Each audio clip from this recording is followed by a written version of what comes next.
Hello, we discuss about this butanediol fermentation. Myself, Professor Kamthani DC.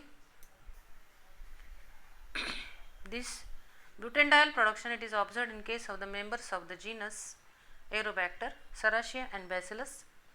This pyruvate produced it is undergoing decarboxylation and forming alpha acetolactate. The alpha acetolactate which is produced again undergoes decarboxylation and produces acetoin. Acetoin produced undergoes reduction with the help of NADH2 to produce butanediol, and this reduced NADH2 forming NAD after the oxidation. First we see the formation of acetoin. The acetoin it is produced from acetaldehyde, acetolactate and from diacetyl. First we see that is formation of acetoin from acetaldehyde. In yeast there is direct formation of acetoin from the pyruvate. Pyruvate producing acetaldehyde and acetaldehyde producing the acetoin. Number 2, this formation of acetoin from acetolactate. Formation of acetolactate takes place from pyruvate by the pyruvate decarboxylation and aldehyde transfer. Pyruvate first reacts with lipoate to form acetyl lipoate, and this is the activated acetate, and CO2 it is released.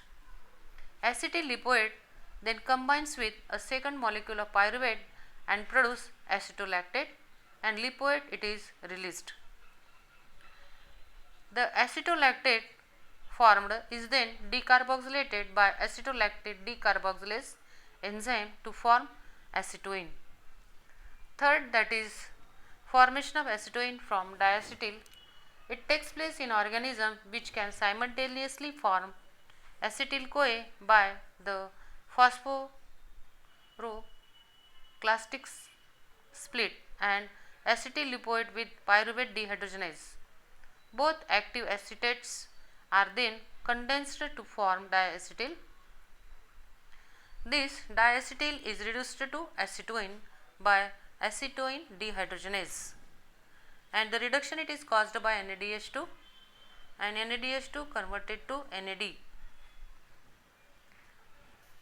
Then formation of butanediol.